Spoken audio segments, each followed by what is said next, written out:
Welcome to the library.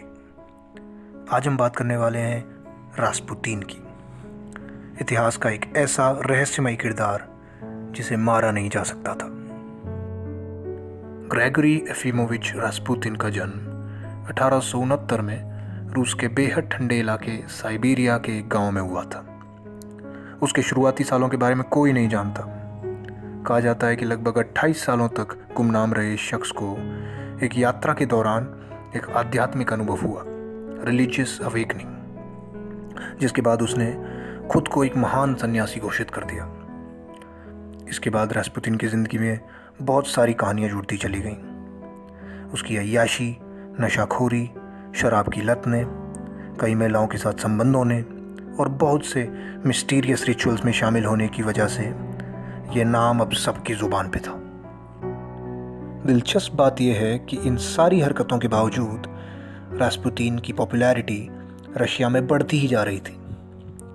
1906 तक आते आते रास्पुतीन मॉस्को और सेंट पीटर्सबर्ग के ऊंचे परिवारों तक में पॉपुलर हो गया था। यही नहीं, वो रूस के राजा ज़ार निकोलस II के परिवार का भी अब दोस्त बन चुका था। ज़ार के बेटे प्रिंस एलेक्सी को एक हीमोफीलिया नाम की बीमारी थी, जिसका उस वक्त तक कोई इलाज नहीं था।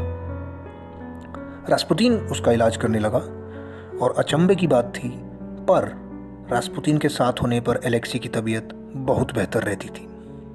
इसीलिए रानी अलेक्जेंड्रा के आदेश पर वो एक रॉयल गेस्ट की तरह महल में ही सबके साथ रहने लगा।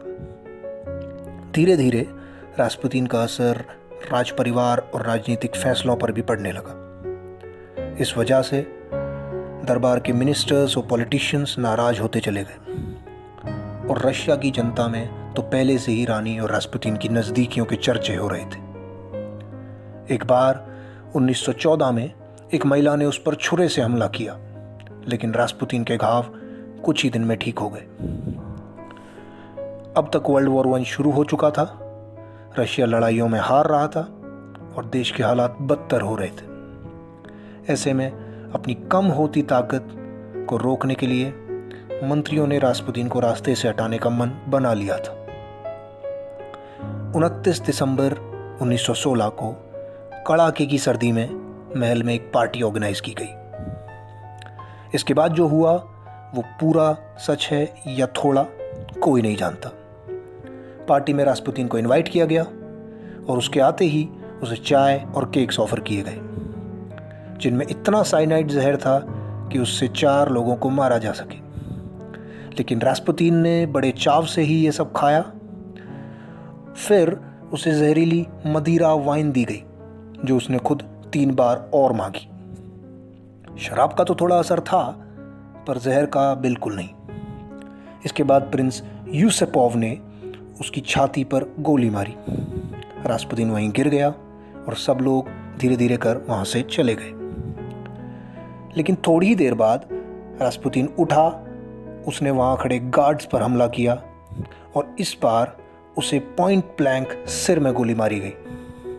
इसके अलावा 3 और गोलियां जो उसके शरीर को पार कर गईं।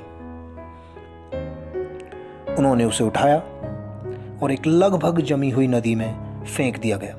इसके बावजूद थोड़ी दूरी पर उसे नदी में झटपटाता हुआ और तैरता हुआ देखा गया। आखिरकार 2 दिन के बाद रास्पुतीन की डेड बॉडी बरामद हुई, जिसकी बाद में ऑटोप्सी भी की गई, लेकिन अभी भी जहर का कोई ट्रेस उसके शरीर से नहीं मिला था। रास्पुतीन की मौत राज परिवार के लिए भी कहीं ना कहीं दुर्भाग्य लेकर आई। रास्पुतीन की मौत के कुछ ही दिन बाद रशिया में कम्युनिस्ट क्रांति हुई। तख्ता पलट के बाद ज़ार को राजा का पद छोड़ना पड़ा और उनके परिवार को भी कुछ दिन बाद मरवा दिया गया। That is it for today. I hope you like a content. अपना फीडबैक हमें कमेंट कीजिए। Do like, share and subscribe to the library.